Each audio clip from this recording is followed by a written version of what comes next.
We'll go live to UCLA on the campus there. Police are moving these protesters out. There's an encampment. There are student protesters, we believe. There also may be outside agitators, and I'll put that in quotes. But we'll monitor this and see how it unfolds. But they are apparently trying to break up the encampment, which I believe was negotiations for several days now. This is happening at campuses across the country. This one's a little bit larger, a little bit more like Columbia was before they dispersed it. So we will monitor this situation and come back to it as necessary. Johnny, what are your thoughts? As I'm watching this, there's two thoughts that come to my head. First of all, I'd like to know where their parents are. You know, we haven't talked about the parents. I'd like to know who these parents are. I'd like to know Wait, who these hold on. Can we back are. up first and ask who these people are? Because there are a lot of these people who are not students. Yes. They are not students. And by the way, I when people email me, I try to read as many emails as I can. And I swear to God, the theme of so many are, Joe, these are students. I believe the children are the future. Teach them well. And I'm like, and I write back and say, thank you so much for watching the show. You mean the world to me. These are not all students. This is organized. It's across the nation. And by the way, we all have students. We all know students. We have all talked to our students that these are not all students. They're not all students. They're outside agitators. We'll find out. I also want to put this against the backdrop of the vote yesterday on anti-Semitism in Congress. That it was 320 yeas and 91 people voted against a simple bill to protect against anti-Semitism. And what's interesting, that's about 1 in 4. The same numbers that Jonathan Greenblatt and ADL have come out and said that 1 in 4 Americans have anti-Semitic beliefs. So Congress is very representative of Americans. Right. Rev. But I think that what is very, very alarming to me, who's been involved in civil rights and civil disobedience. Well, and by the way, you walk the walk. You talk the talk. I remember in 2001, Vieques and Puerto Rico, something that you believed in. It was civil disobedience in the greatest tradition of Martin Luther King. And yes, you broke the law to make a bigger point. You got sent to jail. And guess what? You weren't saying, I want my meal plan. No. You said, this is worth the fight. This is worth the sacrifice. And guess what? You and others who protested, you changed American policy. We were protesting the Navy bombing in Vieques, and we were able to stop it.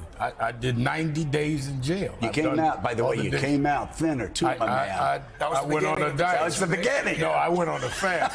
but that is what bothers me. Anytime what you are protesting for becomes secondary to what you are doing, then you're really not protesting for it. And you, in many ways, dramatize what we did in Vieques, what I did later in other situations, was to bring attention to a cause, not become the cause. Right. And what is troubling me about a lot of this is they become the cause. It's about them. It is not about pushing the cause. They need to ask themselves, if they were sincere, are you really focusing on what's going on in Gaza, about the children, about the women, about the innocent people, and in Israel? Are you focusing on whether or not you are violent or whether or not you can say the most incendiary statement?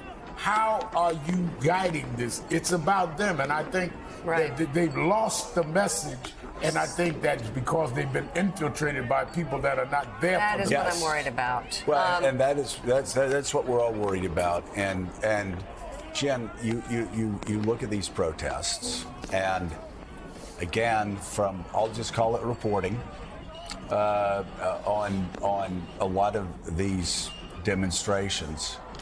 They're Palestinians whose families have been killed in Gaza, or whose families have been killed through the years, and we all certainly understand why they would want to be engaged.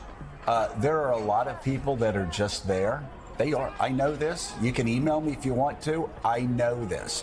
That are just there because they want to be part of something cool. There are outside agitators, and yes, there are some people that are there because they hate Jews. I'd like to say that's not the case. There's some people there because they hate Jews that weren't there because of Syria, They certainly weren't there when Russia kept killing civilians in Ukraine. I haven't seen them out there for the 2 million Uyghurs who are in concentration camps in China. And people go, oh, well, we're funding Israel. Yeah, guess what?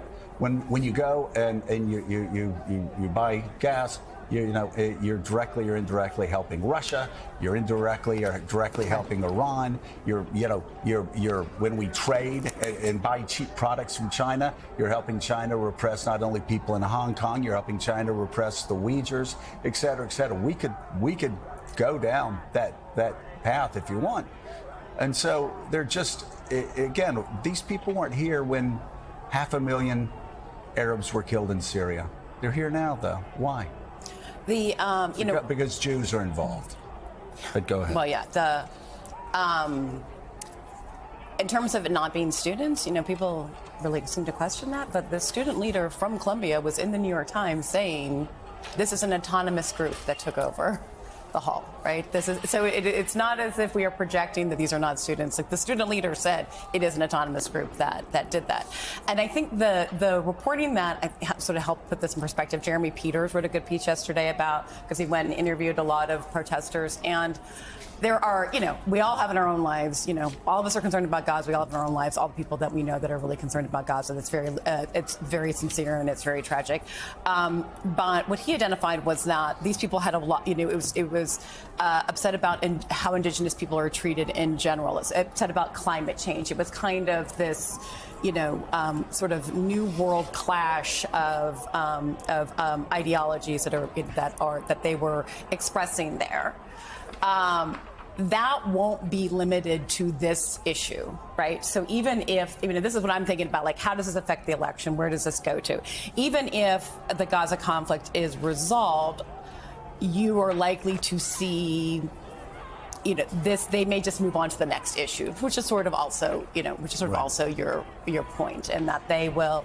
But the thing that I'm processing, well, where does this go? How does this affect young people writ large? Yeah. I don't see young people writ large getting behind that kind of agenda. It's not going to resonate in their lives the way concerns about inflation, economy, student loans, student debt, things like that. I don't think that will resonate the way. But, this is great for Donald Trump. Oh, all this is great for Donald Trump. He loves this. So we're looking at what's happening right now on the campus of UCLA, and you can see the police are working to try and disperse this encampment and even break it down. But just looking at Washington Post coverage right now, live coverage of things that are happening across the country, we have a situation at the City University of New York where arrests happened, University of Buffalo, Stony Brook University, UCLA, of course, 90 arrests on the campus of Dartmouth, and a State Department, somebody who quit the State Department, supports the protests, has canceled his appearance there. And it goes on. I mean, this is not just UCLA and Columbia. Portland State, the library looks destroyed from the pictures I'm looking here at the Washington Post, and it goes on and on. So right now, I think it's fair to say that we don't really know exactly how many students and outside agitators are involved and who the outside agitators even are.